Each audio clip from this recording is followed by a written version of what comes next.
आपल्याला ऑप्शन्स कोणतं शिकायचं आहे, तर सेल्स स्टाईलमधलं मर्ज स्टाईल हे ऑप्शन शिकायचं आहे. सर्वात पहिलं कॉन्सेप्ट काय आहे? सर्वात पहिलं तर डेटा घ्या. आता मी ह्या ठिकाणी हेडिंग 1 घेतला. ह्या ठिकाणी हे ड्रॅग करून घेतलं. डाटा, चला मी इथे संडे घेतला आणि हा डाटा ड्रॅग केला. हाच डाटा मी इकडं राईट साईडला ड्रॅग केला. आता ह्या ठिकाणी साईज जी आहे इथे ना, हे सेम त्याच पद्धतीने हा एक टेबल घेतला. 2 टेबल मी घेतले. तर ह्या ठिकाणी पहिलं इथं क्लिक केलं, format autofit column width, data wise column width घेतली, थोडं राईट साईडला सरकून घेतलं. तर माझ्याकडे कशा पद्धतीने आहे, चला ही टेबल मी बनवली. तर हेडिंग जे आहेत ना त्याला सिलेक्ट करते. मला बॅकग्राऊंडला काय हवा, एक डार्क शेड ह्या ठिकाणी मी दिलाय, हा दे, हा दे. आणि लाईट शेड ह्या ठिकाणी लाईट शेडचा फॉन्ट दिला मी, बोल्ड पण केलं आणि फॉन्ट साईज पण वाढवली.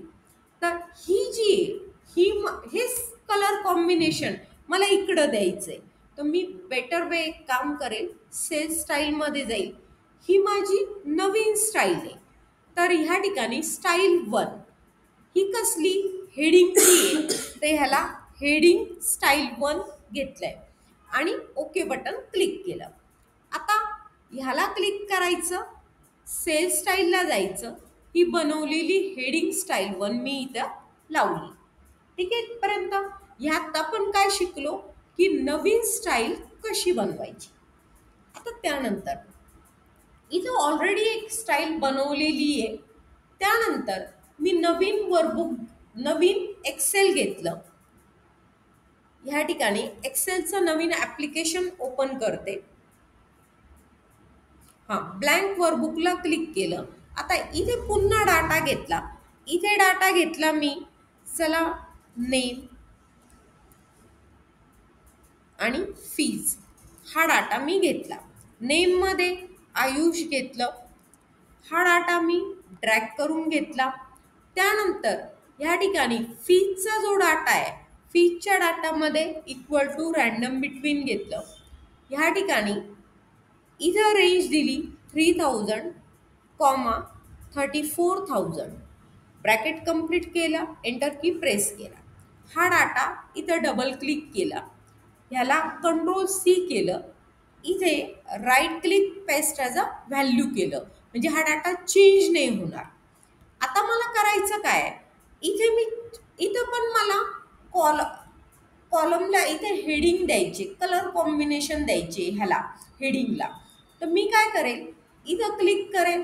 इथं तर मी स्वतः तयार केलेले हेडिंग नाही आहे. मी अल्टर टॅप केलं ना, ह्यात मी स्वतः तयार केलेले हेडिंग आहे. तर ही वर्कबुक आणि ते वर्कबुक मी मर्जिंग करायचं काम करेल स्टाईलच्या बाबतीत. तर मी इथं आले, इथे तर नाही आहे, तर मी मर्ज कर कुणाबरोबर, तो दुसरा जो बुक 1 आहे ना त्या वर्कबुक बरोबर. ओके बटन क्लिक कर. आता बघ न्यू स्टाईल ही आली आहे. आता ह्याला क्लिक केलं, ती स्टाईल आपण अप्लाय करू. ह्याला क्लिक केलं, हे अप्लाय केलं. ठीक आहे. तर ह्या ठिकाणी तर आपण ह्यात काय शिकलो, मर्ज स्टाईल ह्या ऑप्शनचा यूज करून दुसऱ्या वर्कबुकचं स्टाईल ह्यात कशी मर्ज करायची